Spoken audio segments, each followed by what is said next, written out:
Hello, Carol. Good morning, Tom Sawyer. Morning, Carol and people. Today is November 29th, 1989, and we're about to make our fourth video. And today we'd like to talk about the importance or the significance of attitude. Well, I'll start out by saying attitude is one of the very most important characteristics or aspects of any one of you. It's all of us. And I might even focus on the collective or the ability of collectively our attitudes in relationship to the priesthood and what we can do to be facilitators and to accomplish certain things. Start out by saying, in other words, the kind of dry humor joke was that you have an attitude about death. Well, each one of us do, and it can be stereotyped, it can be talked into, it can be changed. I don't really want to focus on our attitude to things that are ambiguous. I want to really focus on and share with you some of my thoughts regarding general attitudes, or your or my attitude in general. And that's not only changeable, but it can be changeable day by day, minute by minute, on an ongoing basis, and for the purpose of accomplishing extraordinary things. In fact, accomplishing ordinary things is a step in the right direction if it be consciously done. I've talked about free will many times, and I've made statements such as free will is more powerful. Well, in other words, in so many words, a translated version would be that in the human condition, free will is as powerful as God, meaning that the gifts that God has given to us, in other words, the divinity within us, God has given us free will, and that can override or supersede karma, it can override or supersede decisions, cultural conditionings, preconceived ideas, and so on. Attitude is actually a form of free will, in that your general attitude, whereas it does have a degree of cultural conditioning, learned experiences, trial and error, the various things that create a certain attitude within any one of us. With free will, that attitude can be manipulated or changed. I used the example in another tape or in another talk one time where a very specific, in one location only, in the Middle East, a bombing was actually prevented by, as a love gesture, an attitudinal change of an individual. I don't recall now in my terrible memory the person's name, but in other words, he was to drive a car bomb into a United States checkpoint in the Middle East. And even though his religion demanded it of him, his morality, if you will, demanded it of him, his military job demanded it of him, his cultural conditioning and way of life demanded it of him, in that if he did not accomplish this bombing, he for sure would be instantly put to death by his peers, by his own people, and that it was illegal to not perform this bombing, and so on.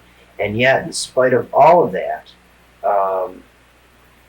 when he drove the vehicle to the spot in which the bombing was to take place, he suddenly had feelings of love, some of which he's not able to describe.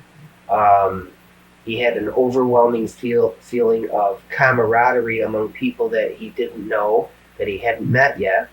And to make a very long story short, I'm saying that he was love bound by people like you and me, and that there were several of us in the priesthood as well as out of the priesthood who were on a conscious level aware of the individual and the location and the timing of this event.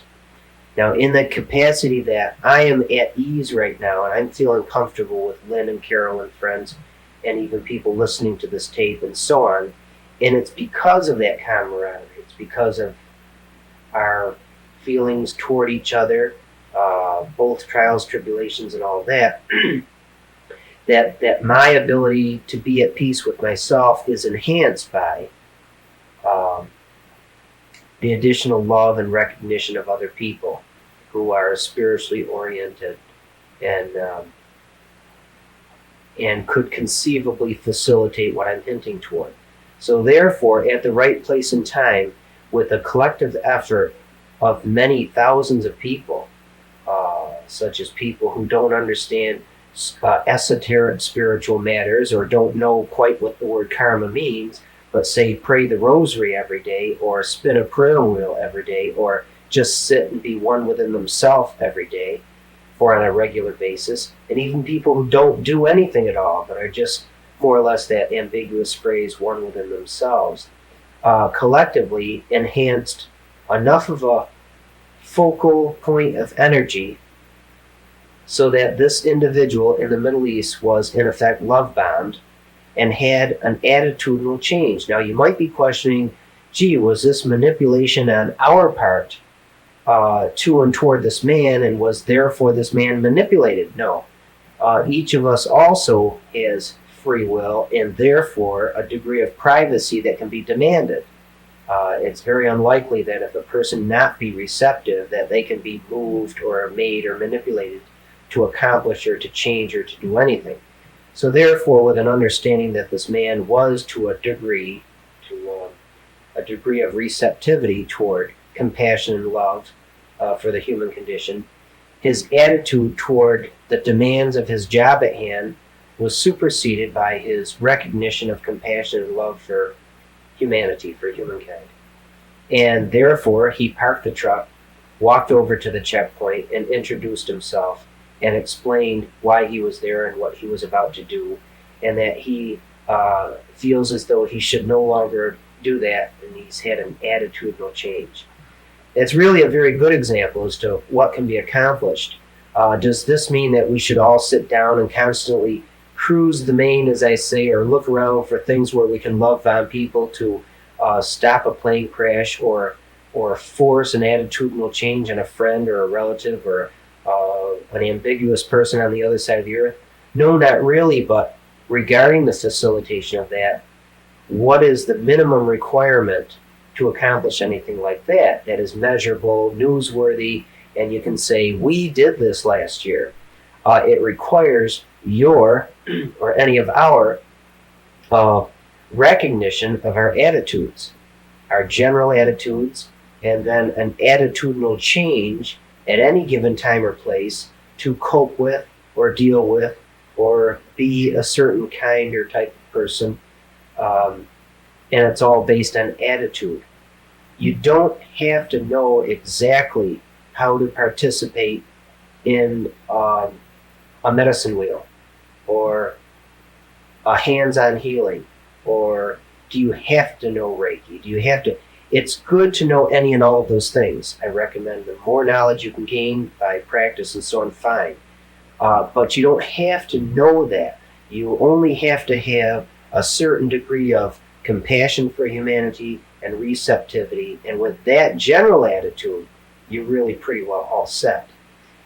Some of the things that we have actually accomplished, such as I have laid claim to the notice, with all due respect to that individual who had the attitudinal change, that we, many thousands of us, were available to him to facilitate the assistance that he required.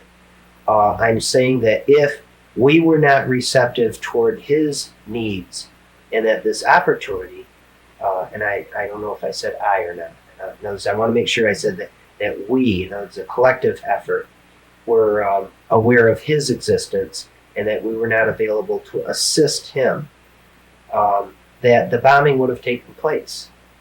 So if you twist that around, yes, we can brag and say that we prevented a bombing, but rather than to require that ego or that demand of pride and accomplishment, use that with all humbleness and even a degree of humility so that it not become a problem in itself, but also recognize that things can be changed on a worldwide, and I mean a very large word that I'm about to say, even a galactic level, with something as simplistic and simple as an attitudinal change. And why do I always say attitudinal change instead of just your attitude? Because in your degree of normalcy, now that's here you are listening to this tape and thinking about, geez, babbling a whole bunch of words, I'm hardly understanding him, or whatever degree of understanding you're having, you have a general attitude, and you can upgrade yourself or degrade yourself with an attitudinal change. In fact, almost everything that you accomplish or do requires a subtle degree of change of attitude. In other words, if you're being spiritually intellectual right now listening to this tape, that's one thing. Either, I'm not going to say good or bad, it's just whatever it is. But if you're, for instance, just being a friend of mine who has been with me for several hours in Sedona or wherever, and you're listening to this tape and just saying, well, there's Tom's voice again and his blue sweater, and you're not really listening to what I'm saying, you're just enjoying my company, that can be the equivalent of being highly intellectual listening to what the words that I'm saying, agreeing or disagreeing and arguing and mulling over some of the information that I'm trying to share with you. And that may or may not fit into an attitudinal change. For us to become spiritually receptive and say more loving under the general heading of unconditional love, you will probably go through an attitudinal change. You will either experience it or not, but trust me when I say, in order to do any of that, to be even receptive to that, your general attitudes will be focused on by your subconscious or superconscious, or hopefully even on a conscious level. And your specific attitude will be enhanced, or again, that word change. If we collectively sit down and fervently pray, now I'm using phrases that some people say, well, I don't believe in prayer. All right, whatever you fervently believe in other words, under the heading of love. In other words, if you're one within, then that's a good stepping stone to be one with everybody in the universe. And to reach out. And, notice John Denver's quote in the song is, love is a light that shines from heart to heart. I love that. I mean, it's so symbolic. And that if you have the ability to first love yourself and have an overabundance of that to then pour outwardly to and toward other people, you can manipulate to a degree and focus that love for the purposes of positive change, positive enhancement.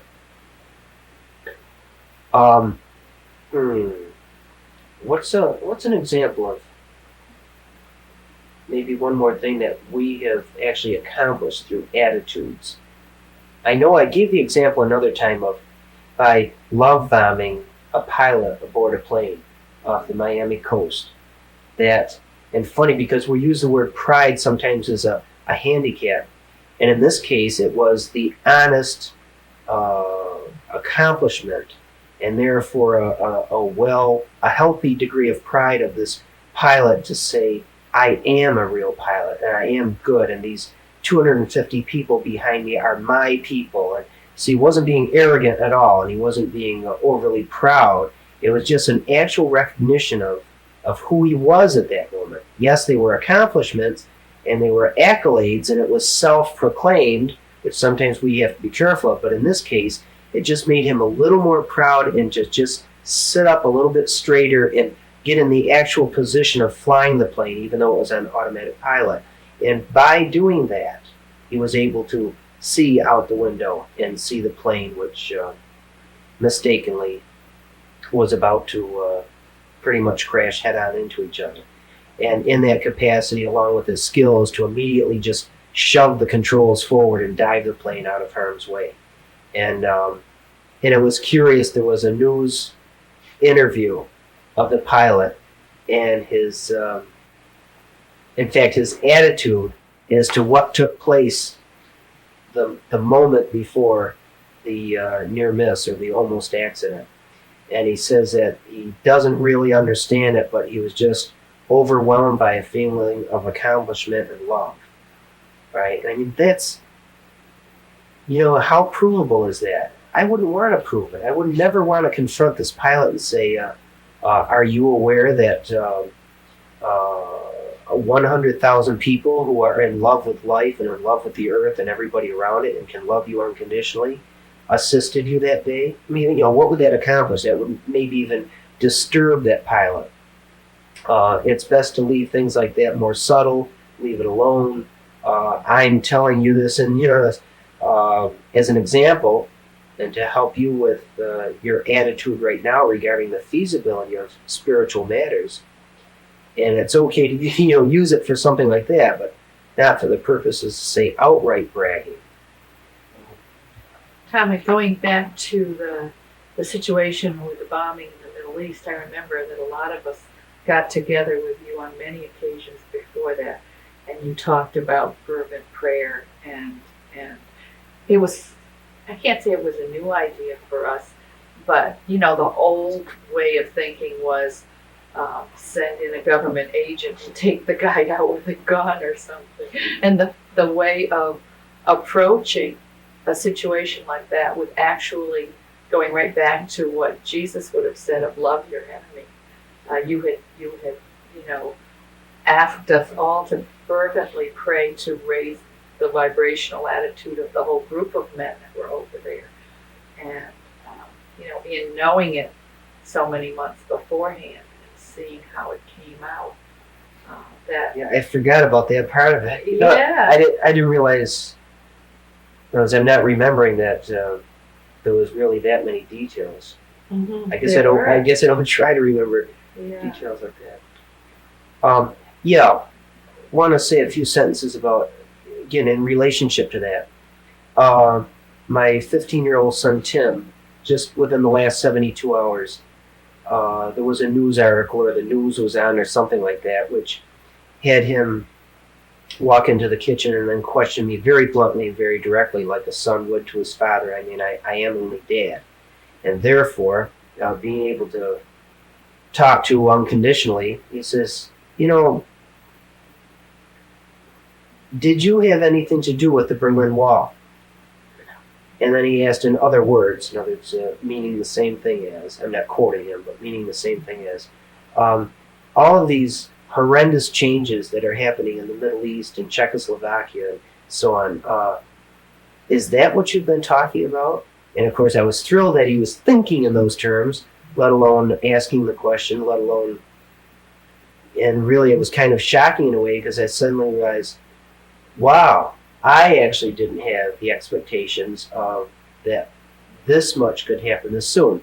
Now, to be fair, no, I didn't have any direct involvement in the Berlin Wall. I mean, thank God for the opening of the gates and so on at the Berlin Wall. I mean, that whole thing was just disgusting and disgraceful. Not just that they built it and they did it. No, it was disgusting and disgraceful for me. I mean, when Kennedy said, I am a Berliner, if you can translate that, meaning who are you and who are you regarding such a thing as a Berlin Wall, well, then you are part of that. You are part of humanity. And if there's a murder committed, that you have a certain degree of responsibility and a certain degree of participation. It's from the society that you are an integral part of. Enough said regarding those attitudes.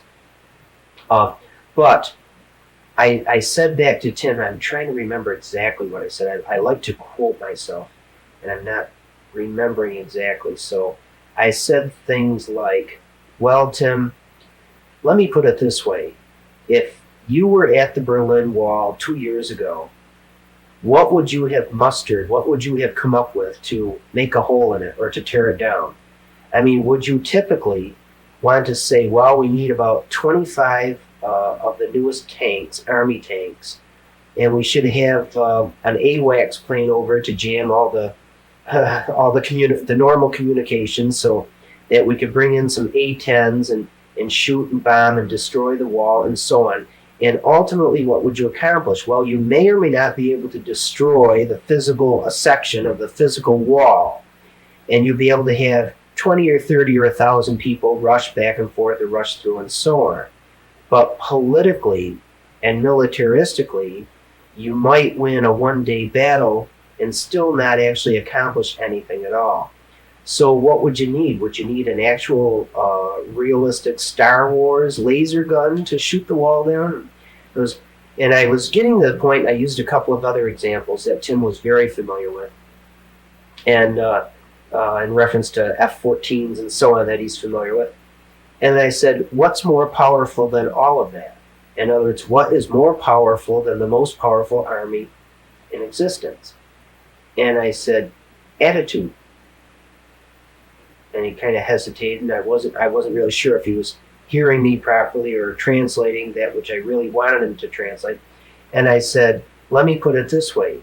Do you think that China taking over with martial law and the dictatorship type socialistic communist system that they live under, and that everybody is forced to shut up now, and to in others that they're actually killing some of the protesters, they're a certain not genocide really, but I can't think of the right phrase.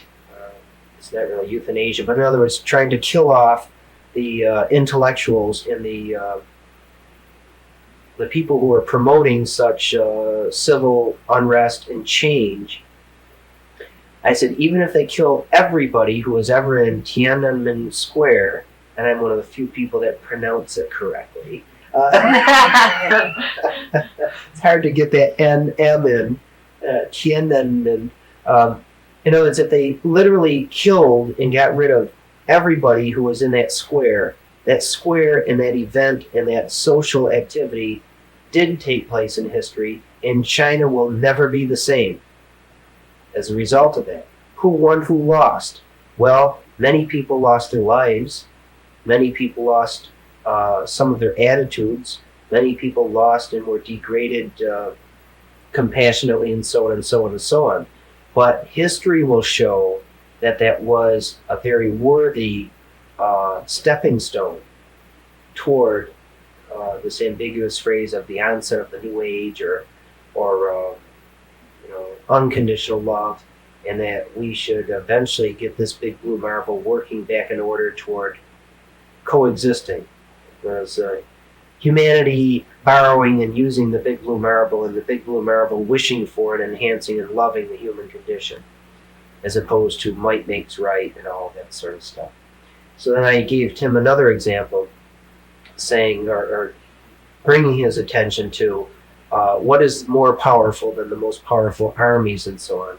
And I said, was it an attitude that has changed in the last 5 years, and then in the last 2 years, and then in the last 6 months? Was it the attitude of just the leaders, or was it a collective attitudinal change toward the people who prior had championed socialism or communism, or that form of communism, in Germany, in Czechoslovakia, in the Middle East, in South America?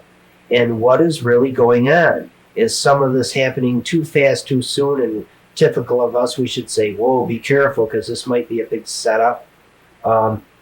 There's manipulation going on, power plays in the business world and so on. Yes, that's still going on.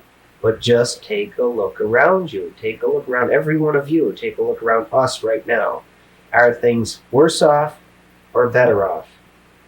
And they say, oh, crime is up, drug abuse is rampant, and this and that. Well, with all due respect to the good old days, even if they be 6 months ago or 100 years ago, things are much better off right now. Regarding humanity and regarding attitudes, general attitudes. In other words, the level of general attitudes, the average attitude, is much more loving, much more humanistic, much more compassionate than it was years ago. I mean, that's a judgment call on my part, but you check it out for yourself. I mean, honestly, and without prejudice, take a look around. You say, well, my personal relationship with my spouse is worse off than it was 3 years ago. In other words, there we go with attitudinal changes. measure those things, but then really look, who are you right now compared to who were you? Were you the quiet subordinate of the relationship of 3 or 4 or 5 years ago? And yes, it might very well be more chaotic at the moment for a Tom and Elaine or anybody else or yourself or people that you know. But generally, are you better off with more facilities in your brain and in your mind and in your spirituality to start recognizing who you can be, who you wish to be, who you need to be in regarding some of these chaotic changes and so on. And that's what's known as attitude. And even though the immediate result of an attitudinal change might be chaotic or negative or bad or the OG situation, that is the flowing and often very chaotic changes, the earth changes that I've been looking forward to, that I've been actually sometimes secretly preaching about and so on. And we're part of this right now. We have the ability with love and with attitude to override, and I'll even use the word annihilate, negative forces, armies, and I mean, should we dare prematurely point the finger at Czechoslovakia? Look at what is taking place there. This is not just a revolt. This is not just civil unrest and demands, and therefore one or two public officials are saying, whoa, I better get out of here before I get hanged or killed or overthrown. No, these are attitudinal changes on the part of a lot of these officials. Socialism and communism and so on, and even democracy. There's in Latin America and South America and so on. You're going to have the arrogance of some of the leaders down there who are simply militaristic and power people and say, no, I will stay in office no matter what because this is mine. There's the attitude. And you or I or collectively, we may not be able to reach that person in a loving gesture, and they may need to be physically overthrown or thrown out.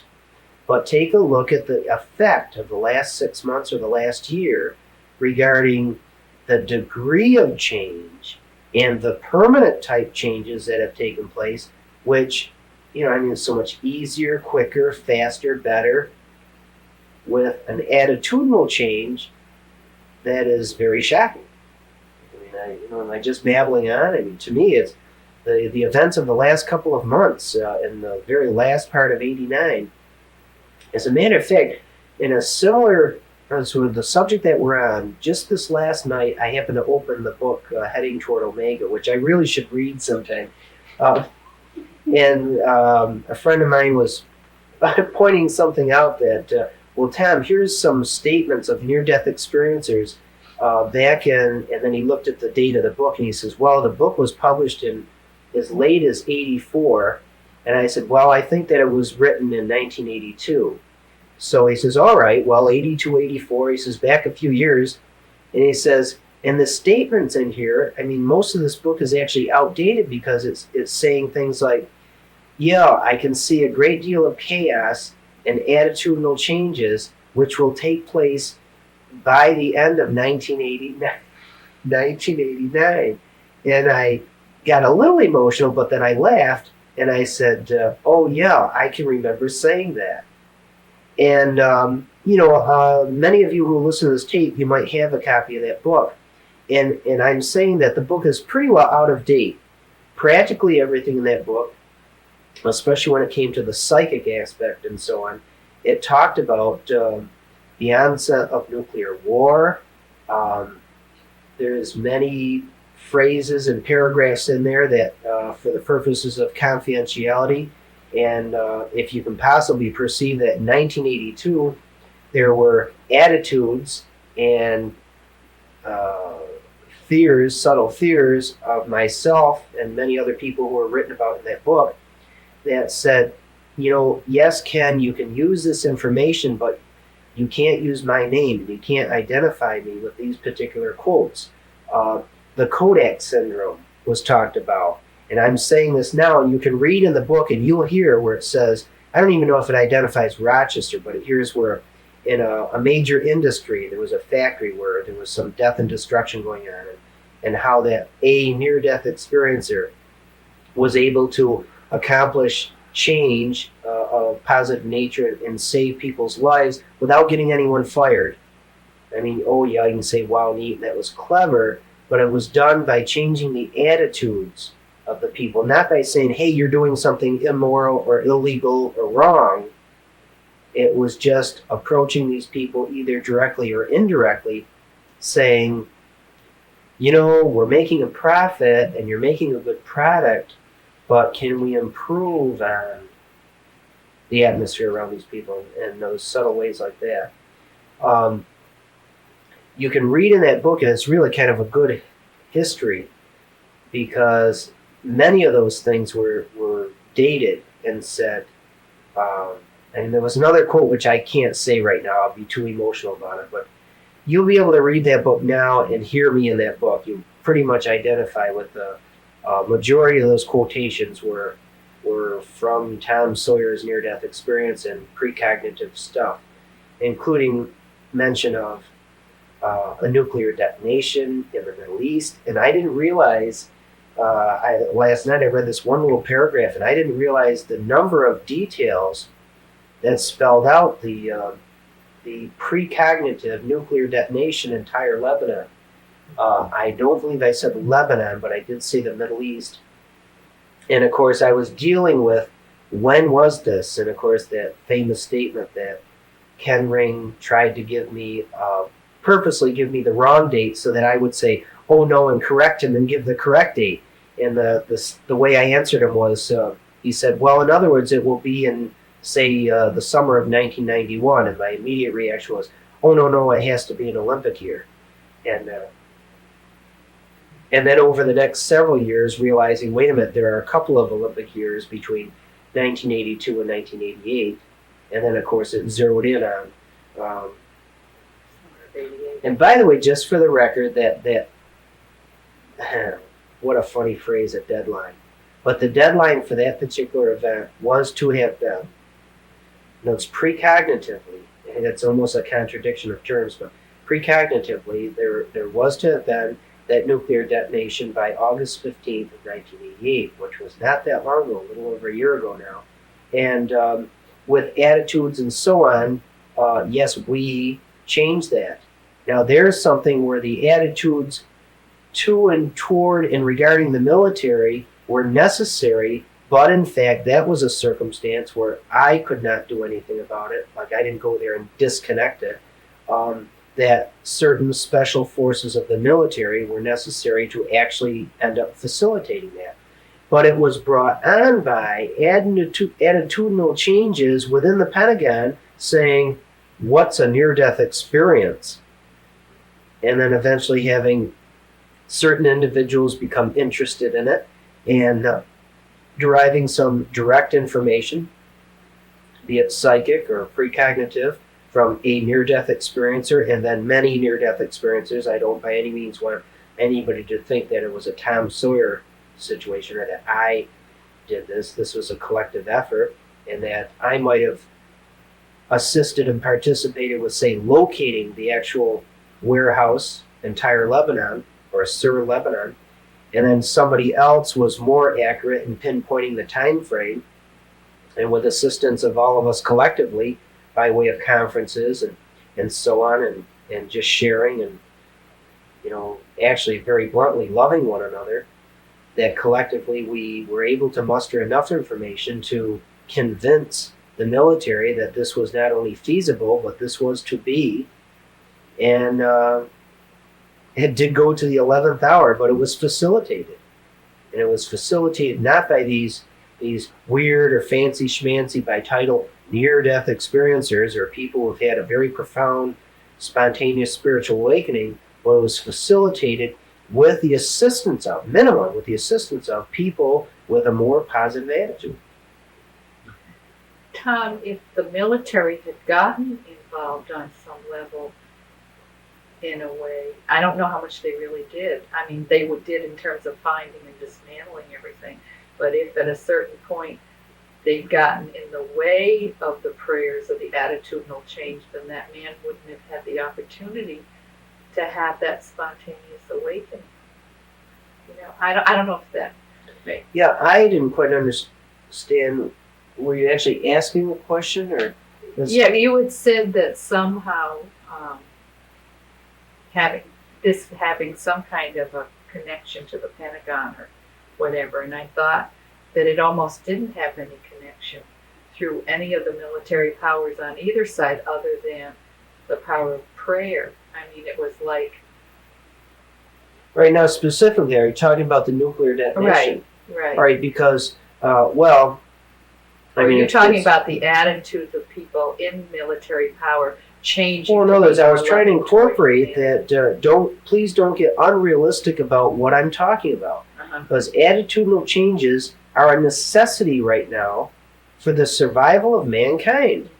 Our general attitudes are not good enough.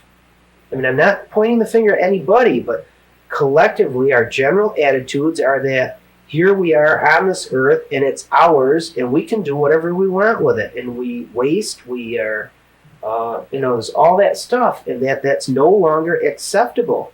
Mother Earth has put up with us, especially for the last 100 to 200 years, where we have had the potential for destroying or killing or hurting her, meaning Mother Earth, and that we have the potential for annihilating that which we need to survive. In other words, our house, if you will. By our house, I'm talking about the Mother Earth, the little blue marble that we live on. And we have the potential for annihilating that. And our attitudes are the basic measurement for survival or annihilation. And if we lose our general attitudes, if we degrade our attitudes and so on, I'm saying that within the next couple of generations, the human condition is going to be annihilated. I mean, let's stop fooling around. This is a fact. You can look at it scientifically, ecologically, spiritually, and most importantly, by my standards, is realistically. This is not a joke. This is not a new age phenomenon or anything else. This is simple fact, and that it's not just a nice thing, and you might feel more pleasant knowing that you'd help somebody out in the Middle East. I mean, knock it off. This is for ourselves. This is for our survival. And it's not something that's nice to do, and I wish for everybody to try it. This is beyond that. This is a necessity. And there are going to be those people, Noriega. I mean, I don't want to point the finger, but an attitudinal person like Noriega might have to be physically picked up and slammed down. I mean, and if this one person, and this one person's attitude is in the way of our survival, he may have to be annihilated. I mean, I'm not by any means advocating killing or anything else, but by annihilation. Of power. Right. I mean, nothing should stand in the way of the realistic and compassionate survival of the big blue marble of our lives, of our existence. In thinking about a person that's in a power like that,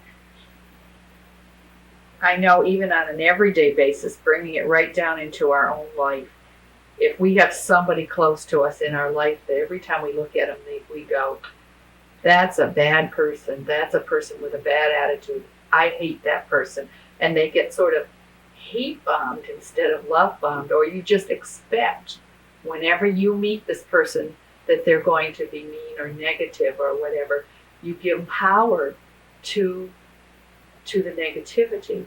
Yeah. So if we're looking at a Noriega or a Gaddafi or whatever, and I always remember that quote from Eileen Caddy and Finhorn of expect the most wonderful things to happen. To expect that through prayer or through love gestures or through whatever, that a person's whole attitude, whether it's your next door neighbor or your husband or wife or somebody in power on the other side of the world, can have a real positive, loving turnaround. Instead of always expecting the worst of whatever comes into your life. It's true what you said. and Lynn, remind me, because you know how I get off on tangents. I want to make sure that I say something in just a minute about the disproportionate effect of hate bombing versus love bombing. In other words, there is a reality, there is a potentiality to both, but it is disproportionate, thank God. All right. But what I want to say is there are many examples of actualities, in other words, realities and actualities, of our ability to love unconditionally. In other words, regardless of who you are, regardless of the justification and the righteousness of saying, well, that's my husband or that's my wife, or that's only my husband or that's my wife, or how can you possibly ever justify going to a Catholic church, paying $25 and saying, with this $25, you have advertised that I can have 3 masses said for 3 people, or 3 masses said for an individual. And I personally did that and chose a mass be said for Dr. Charles Flynn, for Father Dennis Bonsignor, and for Adolf Hitler. And the priest wrote down on the card for me, filled it out, and he stopped when he started to make the A of Adolf Hitler. And he looked at me and, of course, was realistically saying, you know, are you making a joke? Are you out of your mind? What is the story? And one of the last things that he did think of right away was how absolutely unconditional and lovely, and are you being fervently honest? And I really convinced him that, no, this is my desire. And I said, I know that most people would immediately cringe and say, you cannot love that which is so sinister as an individual who, through free will and manipulation and so on, is directly or indirectly responsible for the death and destructions of millions of people and the suffering of many, many, many millions more. And I said, but, you know, why are we here and what are we doing and what are we trying to overcome? One of the things that I was trying to overcome was this attitude of, well, let me give you the worst example. What about Adolf Hitler? Well, God bless him, please. In other words, he's deceased. It was by way of suicide. Is there anybody, any deceased entity, if you believe in souls, departed souls, possibly being in a hellish or purgatory scenario? I mean, if we compassionately can turn that unfortunate, horrendous, negative, bad scenario and situation, therefore focus on the individual, he, the deceased entity, Adolf Hitler, and can upgrade that, where are we? Well, among other things, we'll be a hell of a lot, no, that's not a good phrase, be, you know, a lot better off. And I was being honest, and the priest very hesitantly allowed that to be said, in other words, allowed the mass to be said for the spirituality of Adolf Hitler. I mean, that's like the, you know, was I being cute? Was I being manipulative? Was I just doing something to teach a lesson to that priest in all of his reverence and so on, but his normal, realistic attitude that, well, you say masses for your grandmothers and stuff. You don't say masses for Adolf Hitler. I mean, he's already gone. And, you know. Yeah, I remember you saying, Mother Teresa doesn't need your prayers, Adolf Hitler does. Yeah, well, and again, I didn't actually mean that literally. Yes. Because, see, that attitude is wrong, but it's a way of shocking, you know, what is your attitude? And you say, well, if you had $25, you should give it to Mother Teresa, or say a prayer for Mother Teresa. God bless her. Isn't she wonderful? La-di-da. And there's 2 ways of looking at it. Yes, you should. You pray for the enhancement of that which is positive in nature. And you want to participate in that. You want to promote and enhance that. But you should not ignore the one in most need. And it might very well be yourself. I then talked with that priest for about an hour, and I said, well, now that you know that I'm being honest in what some of my attitudes are, I said, I'm not about to do this because of my cultural conditioning and so on, but can you see that my philosophy tells me that I might very well wish for my prayers to be said for me? And I said, not that I'm going to cover my own ass and have a whole stack of prayers, the scorecard, so that when I'm deceased and so on, that I've got a couple sergeant stripes on my sleeve already waiting for me. No, but very realistically, that's not unrealistic. And it depends on my attitude at the time. In other words, if I'm being arrogant and saying, well, I know how to pray better than you, and therefore, watch this, I'm going to pray for, there's no other explanation necessary. I might even be harmed by doing that, or in other words, in some way, at least spiritually, that I would pay the price for it, that kind of ignorance and arrogance. And, you have to look at things. I said earlier this morning that, jump out of yourself if you can and go to the very highest level and look back at yourself. And one of the measurements to that you're high enough actually doing this, looking at yourself, your situation, or your ability to decide, or your attitude, is that you will laugh. And that laughter may actually be sarcastic, or it may be that adorable laughter, meaning this higher person looking down at this infant or this ignorance, and that we have a tendency sometimes to laugh at that lovingly. All right, and if you accomplish that and you start laughing at yourself, well, then that simply tells you that you've reached a high enough level.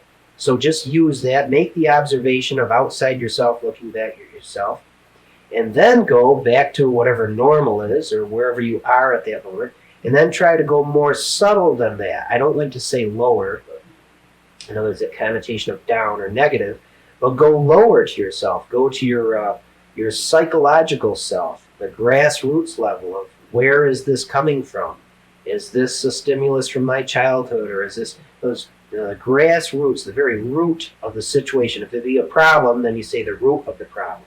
If it be, I'm having trouble feeling almost too good all of the time, then say, well, what is that based on? Is that a wish fulfillment? In other words, am I, Tom Sawyer, just still off in some cocky dream world that I have been to the light and I will be in the light again, and this is just a temporary la-di-da, here I am, always smiling? That can be, you can actually have an incorrect attitude regarding it. I can have an incorrect, that's a judgmental statement. How do you say it without being judgmental? That I can have a distorted attitude regarding myself at any given time. Whew, nice stuff. By the way, just to round it off, that conversation that I had with Tim, and telling him that attitudes is more powerful than guns. And in other words, he understood it, and he just kind of looked and shook his head yes. In other words, he was perceiving that which I was trying to tell him and show him, and that he got enough measurements to answer his question. And I was very realistic, saying, no, Tim, the Melchizedek priesthood did not take a hammer and chisel and take the first chunk out of the wall. And I was, no, we didn't do that. How many people were even aware that something like that was available or going on? It doesn't work that way. It doesn't have to work that way. It can very well be, and you may be moved to do something or travel somewhere or go somewhere. Have I had plane tickets in my pocket and not used them, knowing that I'm in a dilemma? I'm not sure if I really should go travel this distance and pay for this ticket and spend this time and money for the purposes of possibly assisting one person. And the one circumstance that I'm remembering right now, where I had the plane ticket in my pocket for 3 weeks in time, there are actually 3 different tickets to the same location, and I did not use those tickets, and I have been very sorry ever since that I did that. In other words, I made a mistake. In hindsight of what took place, I wish that I had. I made a mistake. I didn't give in enough to my intuitive knowledge that I should do this. And I was a little too realistic with Elaine's suggestion that, this is a lot of money, and are you going to be able to ever do this again? Notice we don't have enough money to have you jump in the plane and go and hug somebody in another part of the United States. And how much value is that? That is a rationalization. the rationalization. I don't want to have you misconstrue that as saying irrationalization. And I made that mistake, and that's history. On the other hand, was that in effect a learning experience to balancing carefully that I was being very realistic and methodical and so on, and compassionate toward, do I have a greater obligation for my wife Elaine and the well-being of my family, my two sons, compared to a single individual somewhere else in the United States? And we have to make those trade-offs. Now, I know that we could have survived as a family and done just as well off, having spent that several $100s and gone and hugged that person. So I can be judgmental in hindsight, saying I wish that I had. But I made a decision that no, the normal security and realistic finances, all the things that are a trade-off, and I had the right and a correct attitude for making that decision. I can't blame myself for my attitude at the time and the decision that I made. I can be judgmental in hindsight of that, saying that in hindsight of everything, that which I've learned, I wish that I'd used a little more of my intuition. Again, that attitude that is intuition. And again, the cautions that we have to be careful of, balancing between some people, the different phrases that we use, like reality. So this is the reality. Is you are moved to Sedona, Arizona permanently, but do you have the finances? Because what are you going to do? Go and sit on Bell? Oh, I better not say that. Goodbye. If you need me, my new address is Bell Rock. In fact, you even know the spot. Yeah. From where we met each day, just up a little higher and a little bit to the right. And few people know that there's a little tree out there. You know where the little tree is? All right, it's on one of those ledges, and it's up almost to the top. And Mike McGinnis knows where it is, and I know he has a photograph of it. Mike, if you're listening, I want a copy of the photograph of the little tree that I want to claim as my spot. Again, where do you draw the line? Yes, a vacation. I'm searching now to see if I can get my son Tim or Todd with me there next year or another year, go back there. But is it unrealistic for me to be there? Yes, I already know this. Yes, it is, because I'm one of the few lucky people that knows that I am where I'm supposed to be, and comfortably so. Even though it's snowing out right now and everything else, that my place is currently, and for the near future, Rochester, New York. And it's funny because I have little name cards, Tom Sawyer of America, but in America for right now, as opposed to the Middle East or in Berlin or anywhere else. And of course, I try to have those grassroots, the reality that this is where I'm supposed to be, even though with my attitude and whatever else I can facilitate making a videotape like this, and so on, I can reach out to anywhere in the world and anywhere in the universe. Because I'm talking about in the middle of the night when I'm usually or mostly alone and still.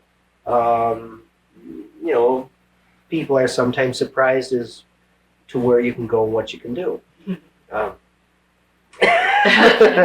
getting into the attitudes. The Sedona trip, a couple weeks ago, about 100 of us went out there, and I think we all had different expectations as to what we were going to receive, what our attitudes would be when we got out there, what we were receiving from ourselves, or what we were thinking that we were going to get from somebody else or whatever. And I think a lot of us came back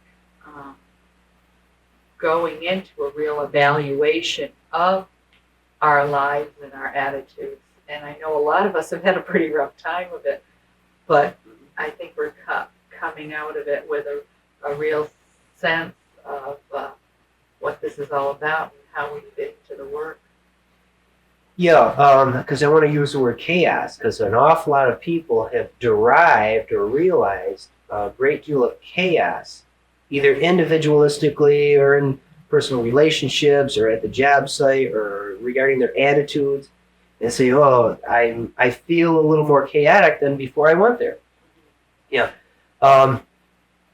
First of all, for anybody who isn't familiar with the Sedona trip, It was, of course, the opportunity to be there and do that and so on. But that was all. In fact, I don't even know, Carol, was that designed because of the time frame?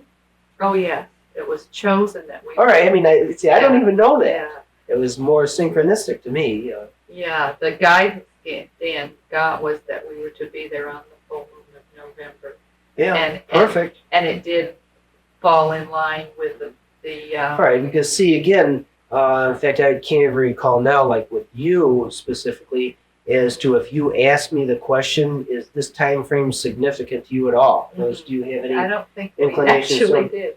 Well, because prior to the trip, I had already talked about, from my point of view, in other words, I don't read the bulletins or the books or like, I know I'm very ignorant regarding astrology or numerology and things of that nature that can either predict or have an indication that this is a priority time as opposed to any other time, and that if there's going to be a great influx of spiritual energy, what would be the best scenario for me? Should I go to work that day? Should I be on Bell Rock? Should I be in Cathedral Rock? Or should I be at Airport Mesa? Wow, fantastic. So I had very little expectations, me personally. In fact, I was probably the most ignorant person regarding the location, meaning Sedona, Arizona. Why are we going there? Who is going? Because I was almost caught off guard. My attitude at the time was, when you first hinted that, would you like to go, Tom, was, of course, I want to go anywhere all the time with everybody. But no, that doesn't make much sense. In other words, does Tom Sawyer wish to or really need to go to a place like California or Sedona, Arizona? And it was, no, that's not justifiable. First of all, there would be money involved. It wouldn't be worth the money just for me to have another vacation or go and chat with another group of people, either at my expense or anybody's expense. And then it was also, no, I don't feel as though I will get anything additionally out of being somewhere else than wherever I will be. And I had not actually planned on being anywhere in particular during that time frame that I said was that full 7-day period from weekend to weekend. And I'm not even recalling the dates, but so that would be November. Yeah, that would have been. Actually, that was the week after we got back. The week after the 12th through the 17th. Well, all right. No, and as I said that right. Meaning the week that we were there. Okay. Because I talked about that weekend to weekend. It was that 7-day week. The 5th through the 12th. Not to be confused with, and additionally, I probably said the same sentence regarding. Led right into the next week. That following weekend, which was, by my standards, as I'm recalling, I got such terrible memory of things like that, but was it a 72-hour period of time? Because it was like 3 or 4 days. Friday through Sunday, 17th, 18th. Right, and then again, the exact math involved or the dates on that. Some of that was I focused additionally on that following weekend because of information that I got from many sources, including you, and from Sedona, and then from other people around the country. So again, I always have a difficult time with time, and I can have a reference point of either a date or within the next 2 weeks, I'll say often, or in sometimes I go by seasons. Often the best I can do is say, well, in the very warm weather of August, and that means factually that it will be one of the warmest days, and it will be in August, but I can't make the association to number days or so on. Maybe that's why I can't do astrology and numerology. I have a handicap with math or numbers. Or I might just be a spiritual airhead and know that this is all an illusion, there's no such thing as time. It's only the isness of the now. I mean, actually, though, I do have a day-by-day problem. It's one of my, it hasn't really hurt me, I don't think, but at times it's been inconvenienced, my inability to focus in on calendars or times or numbers and dates. But at any rate, yeah, I had certain expectations of the influx of spiritual energy of that time frame regarding the trip itself and then the weekend after. But that was okay for me, and I had no over or under expectations at all.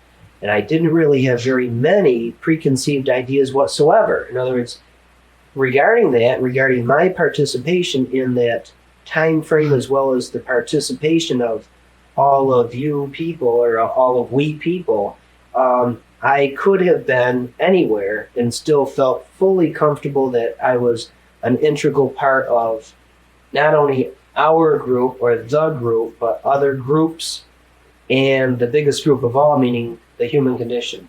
It was everybody on the Big Blue Marble. And in other words, let me put it this way, it was not necessary for me to go prior to leaving on the trip. Now, as things developed extremely synchronistically, and the fortune that I was able to go, and especially I have to focus in, where I can't help it, on Elaine's ability to go. Right. I mean, that was just... talk about attitudinal changes. Again, videotape. Right. You know, if we could have on this videotape, I mean, just followed, no dialogue at all, just followed and shown visually shown Elaine a week before the Sedona trip. And then this day, no matter what's happening in her life right now, in other words, the fact that she's in a chaotic state of losing her job, which should be devastating for most people, especially an Elaine Sawyer, being, you know, that's such a priority in her life, and that it represents her self-esteem, her self-worth, where many people are luckier saying, well, this is simply employment for the money to be who I am, to enhance the person that I am. With Elaine, it's more of a representation of that. It's, you know, such... her just sense of being at peace and knowing that if one door closes, another will open, and she'll be where she and needs for to the be first time in her life. Yeah. For the first time in her life. Did I do that? No way. Did you do that? No way. Did the priesthood do that? No way. Did Sedona do that? No way. You know, it was magical there. All right, but collectively, every single one of those things, persons, places, and time frame did do that. But does that take away from Elaine's ability to simply have, on her own, an attitudinal change? Doesn't deny it at all. It only enhances it. Yes, it was a result of all of that, but it was equally and at the same time Elaine's ability to intuitively, magically, manipulatively, or just, gee, it's damn time I changed my attitude. In other words, it all took place, and it's a remarkable measurement. I mean, for those of you people who have known Elaine before, especially visually, I mean, I've had 5 neighbors since we've gotten back ask Elaine, gee, Elaine, is something wrong? You know, it's funny how you ask somebody, you see a change, and say, something wrong? One person asked and said, no, why? Said, well, I've just noticed that you haven't been doing the things that you normally do. And then in a long dialogue, it was, well, you normally like scurry around and demand of yourself to get the piece of paper out on the lawn, with her fanatical cleaning, and that she's walking a little slower nowadays. And of course, we can laugh at that because we know her. But I mean, these are such positive changes. And no, it didn't require the plane trip, but my God, the plane trip was so perfect. The magic that took place there. And I mean, I use that word very cheerfully. I don't usually use that word, but it was magical. And the many people who were on that trip and so on and have come back to face additional chaos and judgmental situations and so on, bear with that for right now. I mean, it's almost impossible to have major positive change without a degree of chaos. The change itself might be chaotic, or in a form of chaos, or you may be experiencing chaos inside yourself without understanding any of it. Notice, gee, I just feel strange or different or uneasy or insecure or something like this. And it's that you're going through a stepping stone or making a major breakthrough. And that the end result will almost for sure be much more positive in nature and much more assuredly or secure or definite. And a lot of people, and as of this taping, a lot of people are in a chaotic state and questioning, you know, even was it worth it for me to go on this trip? And, you know, trust my judgment that I can't think. I'm zeroing in on 104 people plus a couple people that showed up magically and synchronistically Starts with an S? What was the Indian woman's name? Sakina. Yeah, right. Yeah. I mean, she didn't plan to go on the Sedona trip. Right. Right. And I mean, was she the 105th person? Sure. And I know as I'm focusing on 105 or more people, a few more, that have been affected by or participated in the trip. And for all of those people, I cannot think of, gee, it's too bad about, Miss, Mrs., or Mr. anybody. Yeah. And I would say it's a shame about that. I can't see that it's a shame regarding anybody, even though right now, in fact, even viewing this tape, that they might be saying, yeah, what sense I got that guy. Yeah, but what's interesting is if you can remain centered in chaos, then that's the test. Major stepping stone, sure. Yeah. It's easy to stay centered when everything's going well. Several years ago, without knowing ahead of time, and I know I've talked about this before, but it's a perfect example of a manipulative attitudinal change, a demand of myself on Tom Sawyer's attitudinal change, and my general attitude at the time that I am Tom Sawyer in this way, and then knowing and spiritually knowing that my attitude has got to be tried. In other words, this new attitude has got to be tested or tried or proven, if you will. And it was the time where I turned and looked into the eyes of that man that was about to rape a little girl. And I was able to love that man. That's a perfect example in a way. And it's chaotic in my life to this day. Mm-hmm.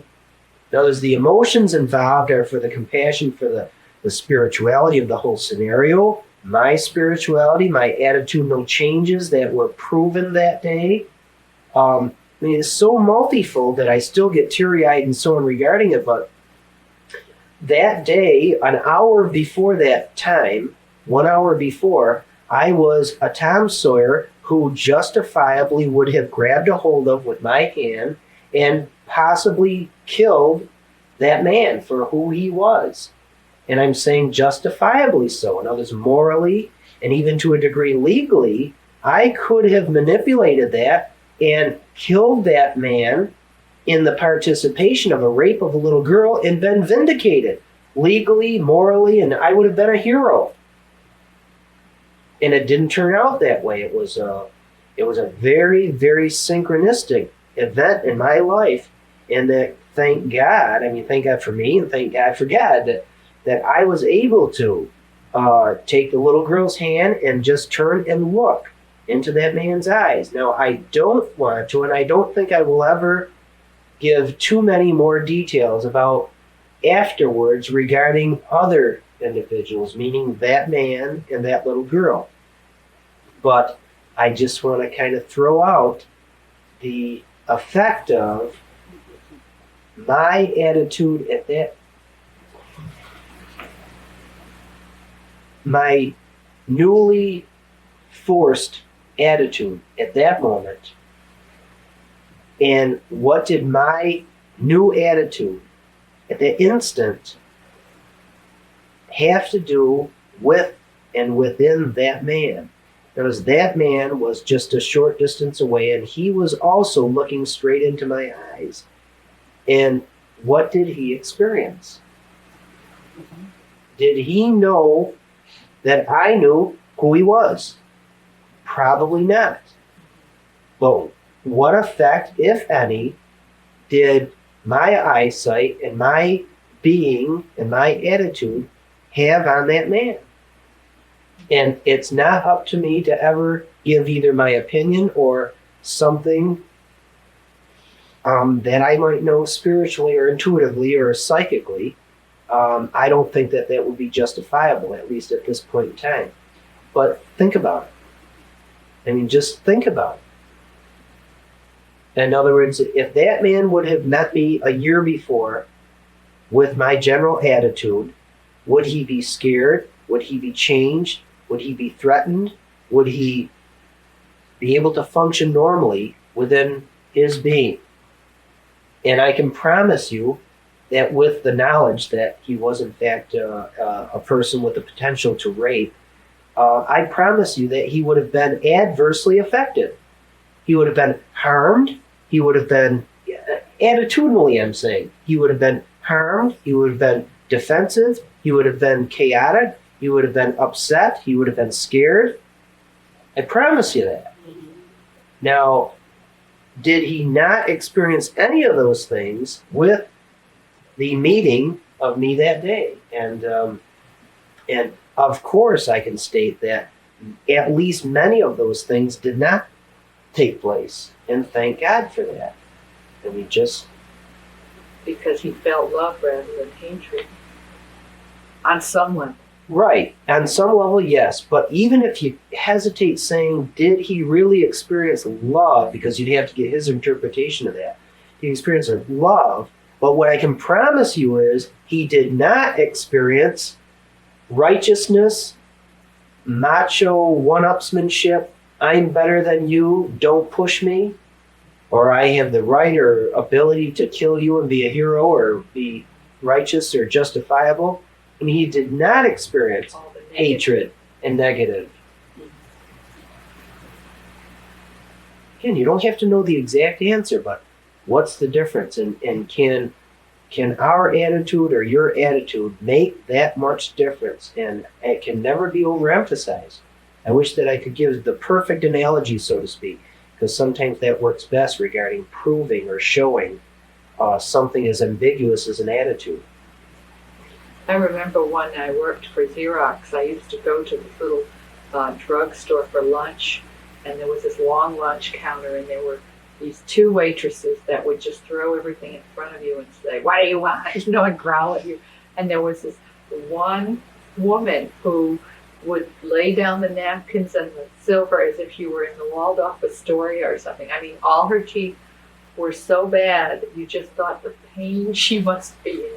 And yet, every person who sat in like her 6-seat area was treated so specially. And people would line up with just a lunch hour with seats available everywhere else, waiting to just be in her presence, you know. And here, you know, waitressing can be a really rough situation, and she was just taking, it was like bloom where you're planted, you know. She was taking the situation she was given and just being as loving and as kind as she could possibly be. And she probably touched more people over the years that she worked there. And often without saying a word. Right. Yeah. Right. Just that sense of respect and love. I told my son Tim that, Tim, can you imagine the virus of attitude that would be so contagious that everybody would get it? I mean, you know, and it was, trust me, that he heard the words. Yeah. He, heard the words, but he heard what I was saying. As he was listening to what I was saying from my heart and my mind, and that the few words that I said were right. Maybe we should take a bit of a break. Yeah.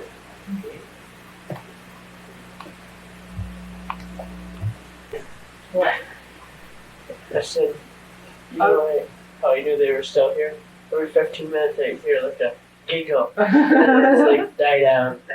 I'd be like, oh, they must have left. And then, There are things in nature and spirituality that are so serious that all you can do is laugh. Are we going? Yes, to we're going to bring you back to love bombing versus hate bombing.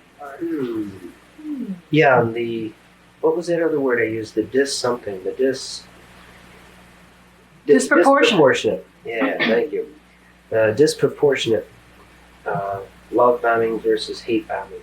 Well, first of all, it's kind of a ridiculous phrase, hate bombing, but let's be honest that we have in our lifetime disliked immensely, therefore that we're hated individuals, situations, intolerable situations, and so on, and therefore wished evil or wish dread or wish something other than love to and toward individuals, people, places, or things. And I know there's a scenario of, can you constantly barrage somebody with negativity? Now, again, this is a watered down version of, say, a hate bombing situation. The disproportionate situation that I want to bring to mind is that Something that you cannot do, that cannot be done, is you cannot divide, conquer, or annihilate love. Disproportionately, we can divide, conquer, and annihilate hate. So in other words, even though they're considered antonyms or opposites, they are not equal opposites. In other words, you can divide and conquer and upgrade love. You can possibly, or I meant to say hate, you can possibly upgrade forms of love, but capital letter L, in other words, love, unconditional love, you can no more improve on, and you cannot kill it. You cannot divide it. You cannot conquer it.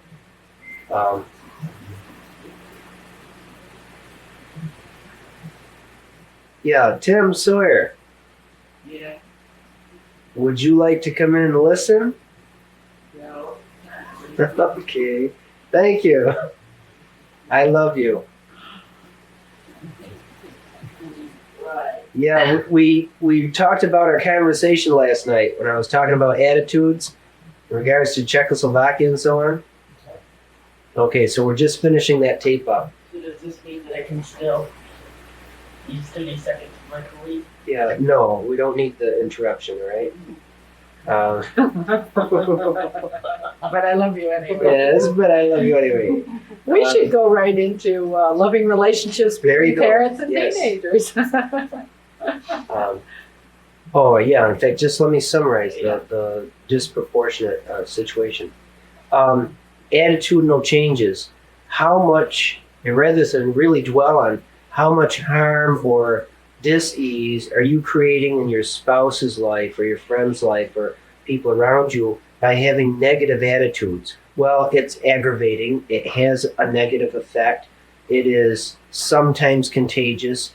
You can sometimes promulgate dis-ease or a disease or hatred and things of that nature by walking around with a negative attitude, or shall we dare say the worst scenario of walking around with any kind of hatred in your heart or in your mind. And that's sad, and of course you don't need much of a measurement to know that that's not the best scenario. And in the best of times, that certainly is not what you say. Let's see, next week I think I'll be real nasty and negative and hate everybody. Because you don't usually plan something like that. You're usually often considered a victim of circumstances or self-proclaimed righteousness or victim and say, well, I know I'm in a bad mood, but it's not my fault. And it's right away, rather than to deal with yourself and the fact that you are promulgating this negative attitude, that you are justified or it's not your fault or you're being manipulated by outside sources and forces. And of course, intellectually, we know that that is foolishness. Okay, that's summarize of negative aspects. And how much power does it have? Well, it has the power to affect other people negatively. They have free will and they can accept or reject it. And the sad part is, in our competition of the human condition and our righteousness and our familiarity with especially spouses, where the degree of familiarity is at its utmost, we have a tendency to sword fight or to compete and to do one-upsmanships. And, well, if I'm a jerk, you're a bigger jerk. When if thought about ahead of time, which often can't be done, because if, for instance, you know that next Tuesday, your spouse is going to have a real serious problem, and you're going to have to still spend time with, in the company of, a serious problemed person. If you could think about that ahead of time often, you would say, well, I think that I'll try to love bomb that person or stay out of that person's space or way and allow them, if they need to deal with their own personal negativity, lovingly and politely just say, well, I can appreciate your right to be in a negative fashion, but I don't think this is going to enhance my life, and I would prefer to just allow you this time or space and get the hell out. Fight or flight. And we often have a tendency to wish to fight rather than to flight. And I'm not talking about literally or physically running away. I mean, somebody argues with you, and if you just smile and say, like your daughter said the other day, Carol, I love you, big sister. Yes. And often, pretty and again, now attitudes. Now, you know as well as I do, she was thinking both that this is a non-confrontational way, but it's also, she was thinking simultaneously, I'm as sure as I can be, that this was the worst name calling that she could do. Mm-hmm. Because she's plowing right back into the negative that was forced onto her, so to speak. Right. And she's just doing the mirrored image. And sometimes that's more devastating because we humans have a tendency not to want to admit to our own inadequacies. And that it's not my fault I'm in a bad mood, she, he, or it, outside sources and forces. So with free will and so on, we have the right to accept or reject all of that. And somebody says, yeah, well, when somebody's pounding the hell out of you physically, you're going to reject that? Well, that's too late to think in terms of acceptance or rejection. The time was maybe way back 25 years ago in Tom Sawyer's life, and the very, very first time that I nudged, pushed, shoved, or raised my voice to an Elaine Powers, who became Elaine Sawyer in spite of all of that. And the very first time that I did that voluntarily, if instead of cowing down and saying nothing and having the argument stop and having it mechanically work for me, because I'm the victor because I made you shut up and made you stop saying or doing this thing, or I nudged you and that scared you enough to put you in your place. I mean, I'm purposely saying this arrogantly. If that very first time something like that happened, instead of accepting my superiority, my dominance, and these are quotes, I don't mean these literally, because somebody's sitting there thinking, oh my God, did he really think he was superior? Well, in fact, I did. And at that time I did. So yes to that. But there's the superiority, the dominance, that's maybe even a better phrase, because did in fact Elaine, the very first time that happened, accept her responsibility for being a subordinate, the dictionary definition of subordinate, and that I was the dominant person, and that she said, yes, if you raise your voice, I will stop and it will work, temporarily as it may be. But in other words, this is fight or flight, and I raise my voice or nudge her, and she cows down and stops, and I'm the victor, at least mentally, at least psychologically. So that progressed over 20-some years of marriage into a pattern and so on. Now, is this my fault for being stupid enough to not see that this is the person that I love? And if I planned a day ahead, I know I really love Elaine. I mean, in fact, I'm thinking of marrying this girl. I think I'll nudge her, or I think I'll raise my voice and scare her. You see, it doesn't happen that way. It happens much more subtly than that. And where does the original acceptance or rejection come into what turned out to be a degree of physical abuse in our marriage? From me toward Elaine, mostly. There's a physical. I'm bigger, stronger than she is. And have I ever slapped Elaine? I'm sorry to say yes, that I have. And in other words, and by no means, and I'm going to say, well, it's not my fault because she accepted it. See, that's not the time to consider fight or flight or acceptance or rejection. But regarding anything, even as intensive as that, what if the second time I did that, not so necessarily the first time, because a gentle little nudge or the pushing for power, who's going to be the boss in this house, you or me? And it doesn't much matter because, again, acceptance or rejection, it can be either the male or the female or whomever. In other words, live-in partners, it can be anybody, either one or the other. It's rarely both equally. It's very often regarding aspects and so on that there is a dominant person with finances, a dominant person with decisions. In emergency situations, one serves, the other leads, so to speak. And so rather than to figure things like that out, it's usually testing. It's usually, there are people who demand to be leaders. There you have confrontations. But then the first time that's confronted with, do we or do you or does anybody accept it or reject it? And that's when you have the ability. Now, the second or third time that, say, for instance, I raise my voice with the nudge, in other words, the first physical confrontation of, well, I told you to shut up and you're not shutting up. Now, damn it, shut up. And a nudge, say, with an elbow or something like that. Or eventually a slap. if she, Elaine, or somebody else would have interfered with love in their heart and said, I don't mean to interfere, or however you start out, kind of break the ice and just say, but did it occur to you, or does it occur to you that you are actually maliciously nudging or hitting Elaine? And is this what you, Tom, really want to do? Or is this what you, Elaine, want to expect the next time? And if you don't expect it, even if you say the third or fourth or fifth time, don't ever do that again, it may be too late to simply declare in your, I hate to say this word, but in this inferiority way, as in it, already having taken the position and the role playing of a subordinate, yelling out, I'm declaring that you can never do that to me again. It may be too late. It may have to have intervention of counseling or whatever. I know it's 25 years later, it's, I promise you, a lot more difficult for a Tom Sawyer to even realize that, never mind the immediate justification of there was nothing else I could do, she was going crazy, smashing things, I had to hit her. Or I had to grab a hold of her to stop her from hurting somebody else. Or, it was a scenario that I'm making up. I don't want to give you the idea that it's ever come to that bad regarding anybody. But it does. It does for ordinary people. And at that point, it's almost ridiculous to stop and try to consider preventing that.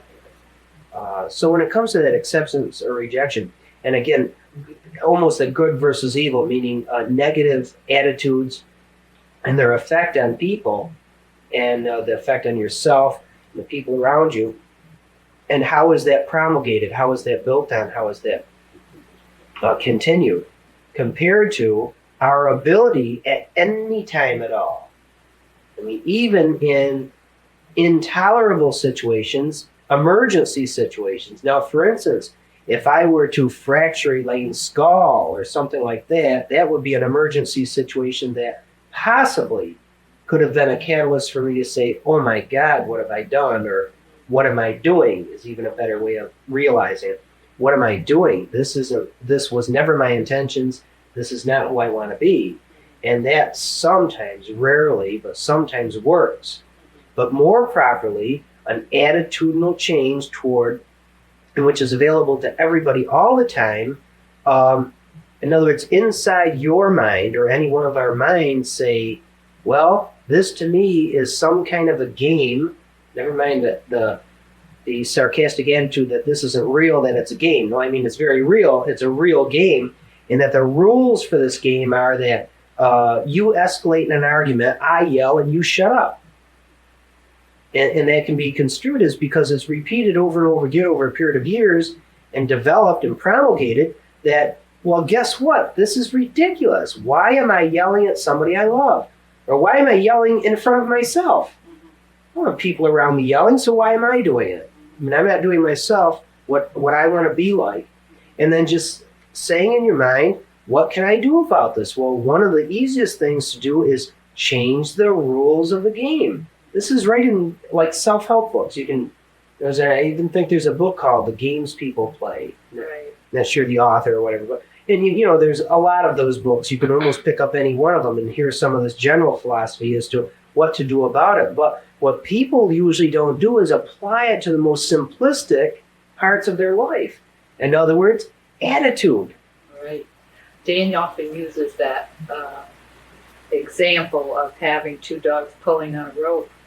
And if one of them doesn't pick up the other end of the rope, there's no struggle. Mm-hmm. And in human relationships, if somebody just keeps throwing that rope out to you, sure, just tempting you and testing you, it becomes an obligation to pick that rope up. In other words, it's expected to continue the game, which, if you have the ability to suddenly look at it as an outsider, from outside yourself, you see, what is this game that I'm playing and why? And what does it accomplish? What would happen with a couple if they were really, going at a real good fight, and instead of walking over and slapping somebody, you walked over and put your arms around them? Okay.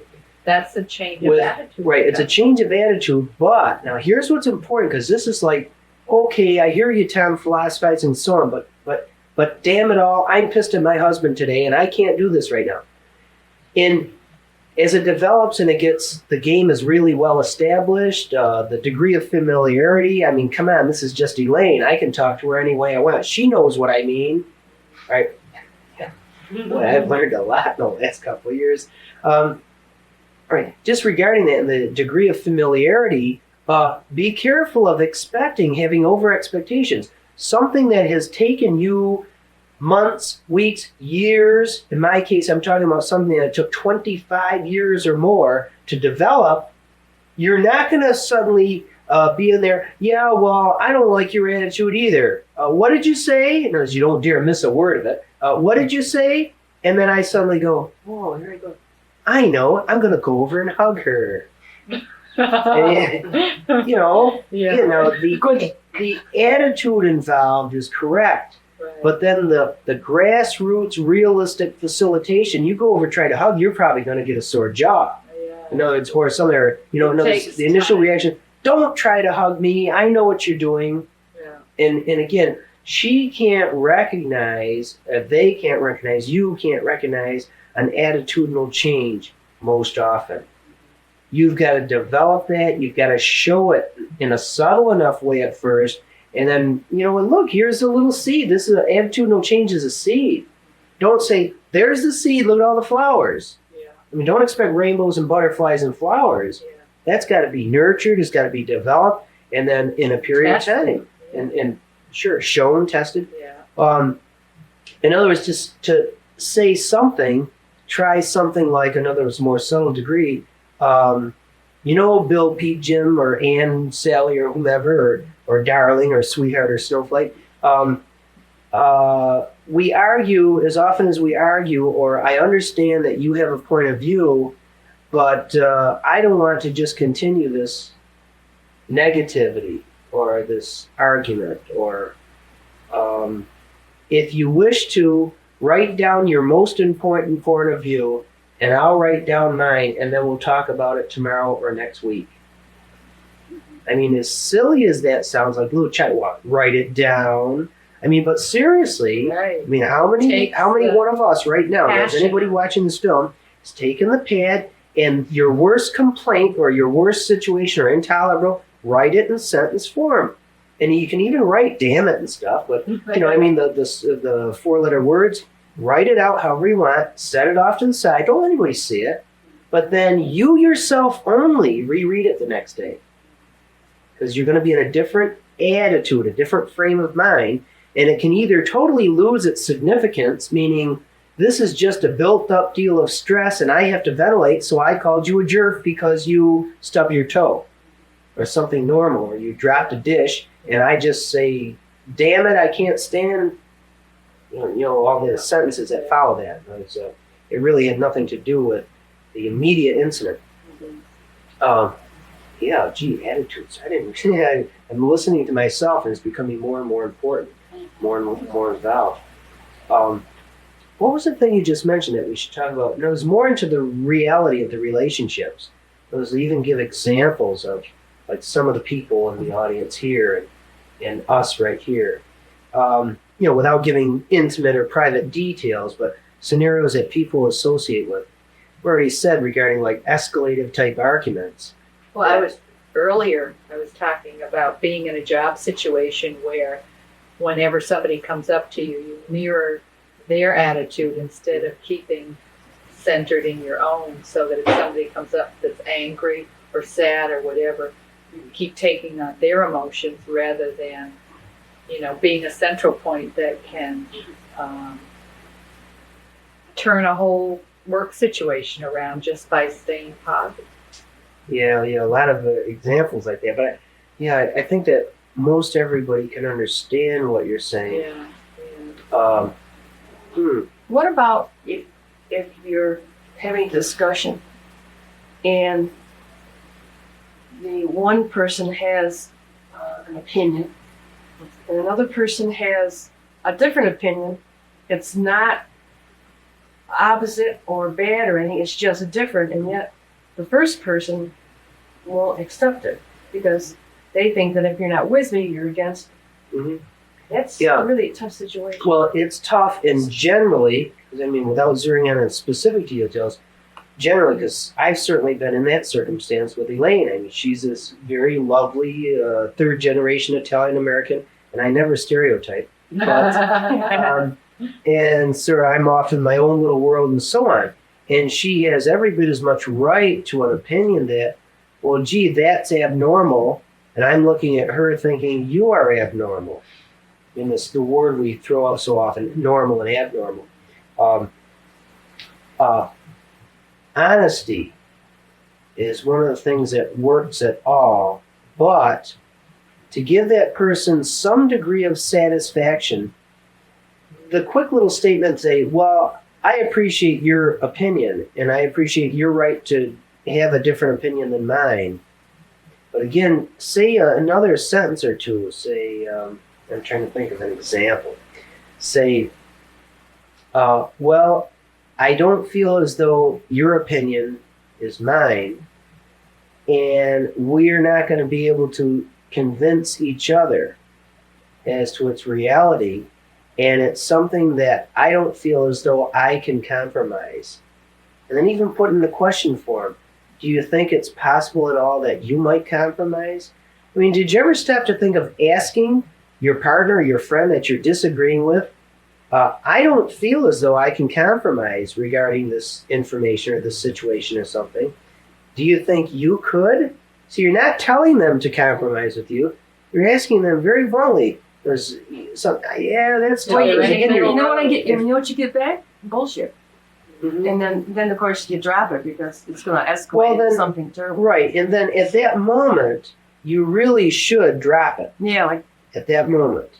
And then again, now here I'll bring up one example. Drop it and go away privately and even secretly and write it down. That was in the simplest form, in the simplest sentence.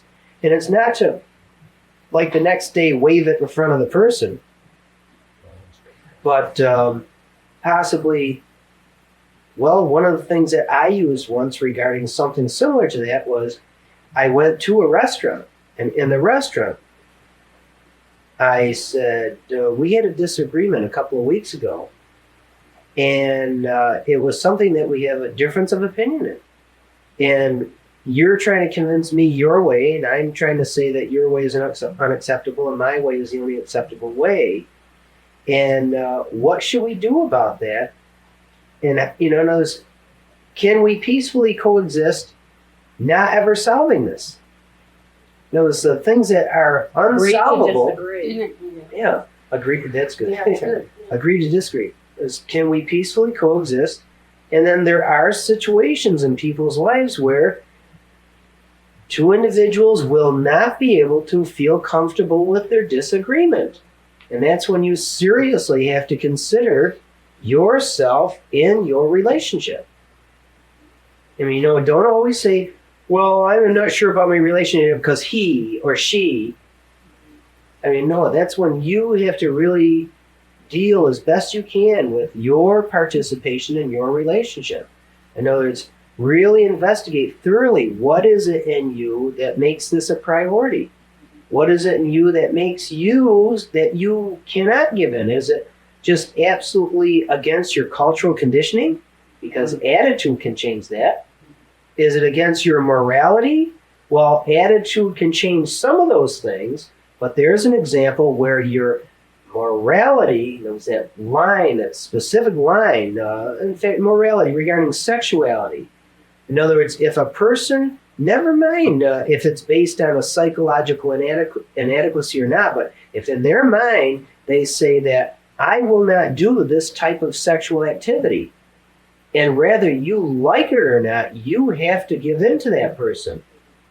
I mean, any other compromise is a form of rape. And I'm not just talking about sexual copulation. I'm talking about a certain way of kissing or anything, any kind of physical contact, things of that nature. Right. And if that's when I had a difficult time with things like that because, I mean, just get into this little aspect of it, because I was always able to manipulate or convince Elaine that it's either okay or this is something that I want. And are you willing to please me? Right. But manipulatively so. In other words, it was one-sided. It was Elaine giving in to, she loved me enough to give in to me. And then I experienced the desire and in other words, the treat, if you will, of having her do that, never experiencing that she's doing something that she didn't want to do. And that's not love. It may possibly be a distorted form of lust or something of that nature. And did it devastate us? Well, it might not have devastated Elaine. And then I was so off in my own cloud or whatever that I had no measurements toward that. I mean, after all, I won. Yeah. Or I was successful, if you will. But on an ongoing basis, what was that doing to Elaine, or what did that do for Elaine? And it can range anywhere from, well, no, I really do love him, and if he needs this or wishes this, then this will make me happy doing it. So subtle that it's not that important, and then that's okay. But it can range the other extreme, that this is really going against her general morality. And that's a good example in a way. And yeah, again, the word compromise always comes up. But something that is, where you can draw a specific line and so on, where there might not be able to be a compromise made, or even okay, I'll give in to you this way. If regarding the car, you'll let me, those bargains can be worked out. And that might work that day or for the trade-off. It's okay, I'll do this if you'll do this. Because sometimes we have to pay for some of the things we want, either intellectually or money or all of it. And a deal of that works initially, but then don't count on that every time, because again, what are you doing? You're setting up a pattern, an inadequate, unequal pattern, and there is usually selfishness in there. Now again, I can use so many examples of myself that I can see it now as a selfish part of me, the dictionary definition, me for myself.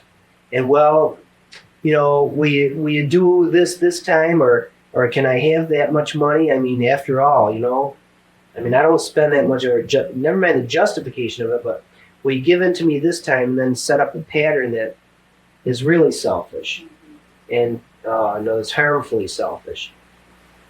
So simplistically, it all comes back down sort of to the golden rule, in a way, of treating people the way you want to be treated. Another thing that, and I mean, I'm talking you and me and Lynne and anybody else who's listening, one of the things that I see that's so, and I'm talking about myself, it was directly from my own personal experiences regarding me, and then also observation of sometimes personal and intimate details of other people, is that what? I'm losing my train of thought.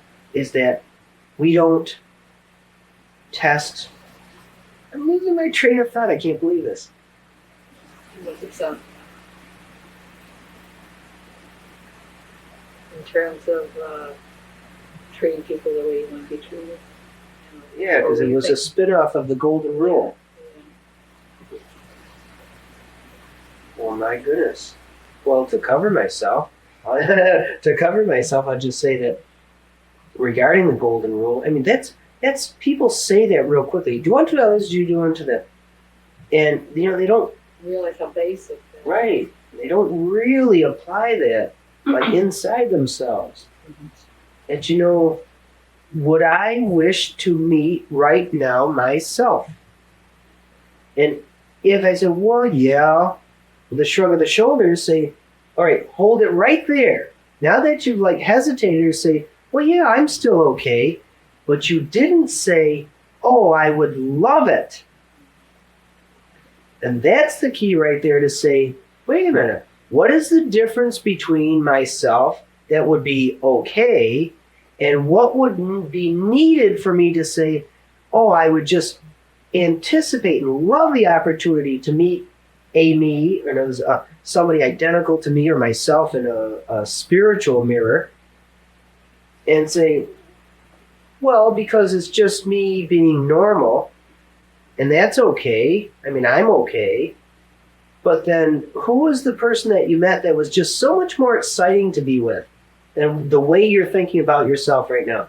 Say, well, I was with Mike McGinnis at Sedona, and he was just so vivacious. I mean, I've got a sore back, and I had to kind of hunch around. But he was like Say, well, wait a minute now. Never mind the sore back in Tom Sawyer and the good physical physique of Mike McGinnis and being so open to so many things, a compliment to himself, or that I'm giving to him right now. In that, but what did you see? What was the first thing you experienced? Oh, well, his smile. Well, wait a minute. Maybe one of the things about you right now or me right now is that I'm okay, and yeah, I wouldn't mind meeting myself. But gee, if I really smiled genuinely, wouldn't I rather meet myself much more? I mean, as simple as that sounds, even in the middle of a escalative type argument, and you're a bigger jerk, and say, wait a minute, now if I was like this frozen, would I want to meet this person? And if I'm trying to form a love relationship with my spouse, partner, friend, or my work proteges, or the guy that you're least likely to want to be with, would I want to look this way? Would I want to have this attitude? And right away, so you kind of like sober up as you think about it right now. And you say, well, actually, no, I would prefer to be a little bit more intellectual, or never mind the intellect, a little more spiritual, or a little more spontaneous. I know there's never mind always being correct. How about being spontaneously? I mean, how about screwing up spontaneously and being able to laugh about it? Yeah. And being able to say the next day, boy, did I ever make a mistake. I mean, you realize how stupid I got or silly I got. And you never mind the name so much, but I mean, I find a great deal of joy recently making mistakes in Elaine's kitchen. Now, the way I said it on purpose, first of all, it's always been Elaine's kitchen. Well, Elaine has a full-time job, and I've been a little handicapped at home, therefore making official meals and doing things in the kitchen. And I mean, the amount that I've changed in just the last couple of months has allowed me to laugh hysterically at the stupid, silly, dumb things that I've done in Elaine's kitchen. And I mean, sometimes it's been really hysterically funny because the macho Tom Sawyer, instead of being honest enough to laughingly share with Elaine, I gotta get rid of this mess and hide it and everything else, and then say, no, I better have it nice and neat and then just tell her about it rather than to. Yeah, that's one of them trade-offs where can I ever expect Elaine to be completely spontaneous? Of course not. Never expect her to be always intellectual or very intellectual. No, I wouldn't want to. And that isn't what originally attracted me to Elaine. I mean, granted, some of the original attractions for me and Elaine was that here is this cute, sweet, adorable girl who I can protect and manipulate, but I mean in a loving way, and take care of and teach and show. And I mean, that was some of the original attraction to her. And wait a minute, is there anything more that I can do toward that original attraction which will enhance her life? And the answer for every one of us is yes. Because in any one of our relationships that we want to say, oh, I want you and Bill or Bob and Pete and Mike or Gene to be just exactly like anybody else, including yourself in your personal relationships. So I guess even when you think of attitude on a global level or a national level or right down to your own living room, it's all the same thing. And sometimes I think when we got out to Sedona and people were saying, well, what big wow, bam, magnificent thing is going to happen to make this be meaningful? And sometimes I think with a lot of us, it was something on the most personal level that made. The little phrase, expect a miracle. I saw that on a postcard. A young girl made this beautiful postcard or a greeting card. And it was actually a picture of a baby buggy, but it was done very celestially, and it says, expect a miracle. And wow, that hit me so, I don't want to say hard, meaning bad or negative, but it hit me so many ways, like how wonderful to expect a miracle. But wait a minute, how dare me, Tom Sawyer, ever, by God or via God, expect a miracle? I mean, how selfish, how actually stupid expected. There's all the different ways that you can interpret that phrase. But then on the other hand, wait a minute. don't have any less of an expectation for anything that you do or say or an attitudinal change without expecting the very best. And I mean, everything less than the very best that you compromise on, that is your free will bringing onto yourself Limiting less what? than the best, limiting, and less than the very best. And again, this isn't for the purposes of laying blame either. It's for the purpose of realization, actions to be made real. Let's say one more thing. Glad you We asked. got 10 minutes. Yeah. I asked what you wanted to say. Okay.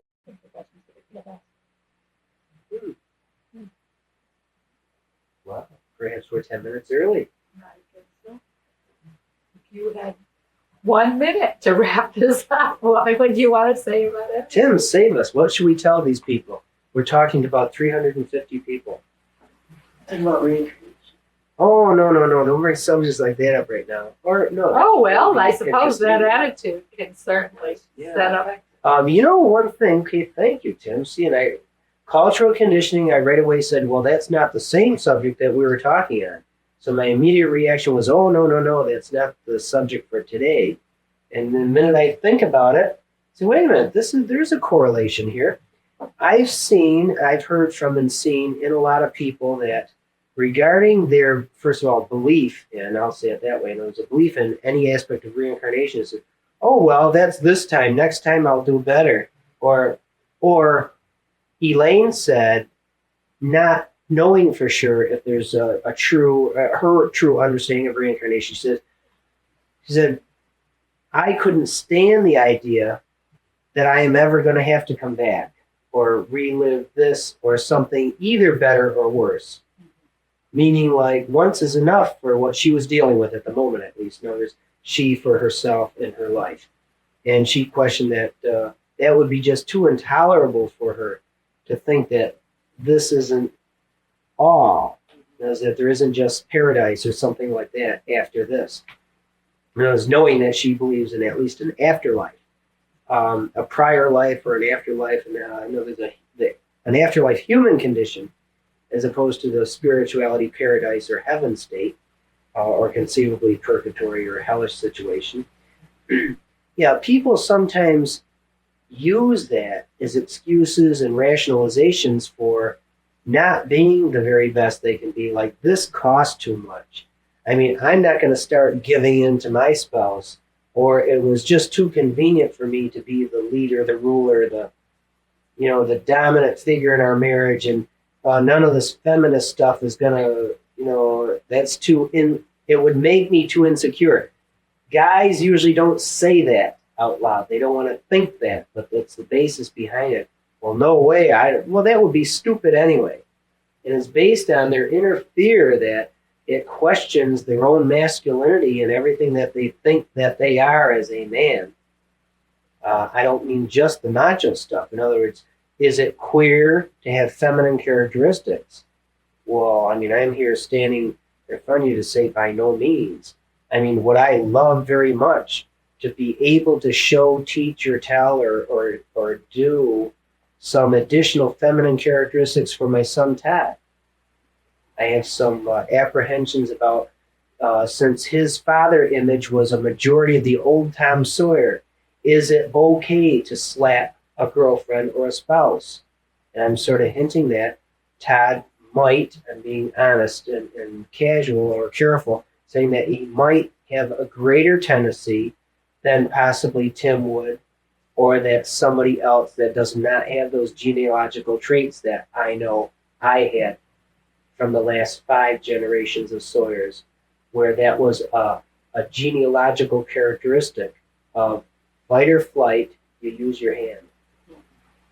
I'm not crying or complaining. I'm just saying more like recognition and fact or history that this was it. Now, Tim has heard me philosophize and so on. I'm not talking about that as much as if you be given a genealogical trait, your attitude, even if it be something of reincarnation, people get sometimes hung up in, well, I have a fear of heights because when I was the Queen of Sheba, she fell off a horse near the edge of a cliff. But seriously now, I mean, people are dealing with this, and it's very serious for them and so on. It may be funny, it may not. How dare we laugh at other people's scenarios? But and they carry that with them, and it's either a hang up or an excuse. Mm-hmm. And the more realistic point of view is you can have direct genealogical traits from another generation, not necessarily reincarnation, but another generation. And attitude has the ability to change that.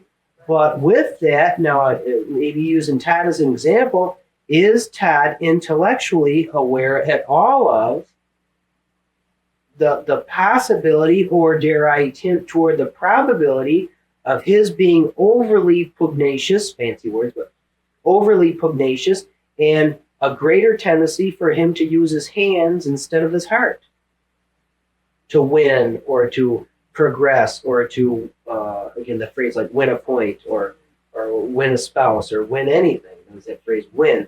And is it a mentality of sorts, a Rambo type mentality or a militaristic mentality that says that you ever have to win anything? That's a mindset. Because I want to win Elaine's love. I want to win. I mean, that's usual for me. And I have to catch myself using that phrase because now it's taken on a new meaning. I notice to win is to be at peace. And you can lose the battle and even lose the war and still be at peace. And the victor is all busy with all of the crap that he's bundled on himself and never being at peace. Never being, happy, truly happy. Because, with many of these attitudinal changes that will be either forced on a lot of you or desired and promulgated and developed by any one of us for ourselves and for the people around us, there is a pot of gold at the end of that rainbow. I mean, trust me, just the numbers of attitudinal changes that I've been through has made my life it's like a hundredfold. Like a ripple effect. Yeah. And I've gotten unbelievable rewards. It wasn't even for the purpose that I need a reward if I'll be a happier person. Some of the attitudinal changes that I went through weren't for that reward. And I was kind of surprised, say, whoa, I didn't do this for a reward, and I'm getting love bombed or rewarded tenfold. Yeah, it works. And it's something to really concentrate on. A lot of videotapes like this or talks should really stick with the one thing and allow yourself for entertainment and stuff and sensationalism, all that, and personalized, focused on individuals and so on, go off on different tangents, but then come back and correlate it with attitudes, for example. And this might turn out to be one of the better tapes because we've talked about many things, many circumstances, global and individual, and why are you sitting watching this tape right now? And what is your attitude? Now, right now, what is your attitude? I know you're tired and bored and you're cramped up, want to get out of the room and get a breath mint, huh? Get a breath mint or something like that. Or go to the toilet, yes. And but what was your attitude when I think I started this tape by saying you have an attitude about death? And it kind of, gee, what's you talking about now? Or whatever your attitude was then is a different right this instant. I mean, granted, you're anxious for the various things, but when you walk away from here and drive home or go about your business or go home to the husband that you argued with last night and you're kind of like, how's he going to come through the door? Seriously, honestly, seriously, think about some of the examples that we've given, some of the things that we're talking about, and that my philosophy, at least, from experience as well as philosophy, as well as the knowledge I got from the light and so on. What about all this? And don't be afraid to test it. For you to try an attitudinal change and be overzealous and do too much too soon and be called a jerk by your friend or spouse or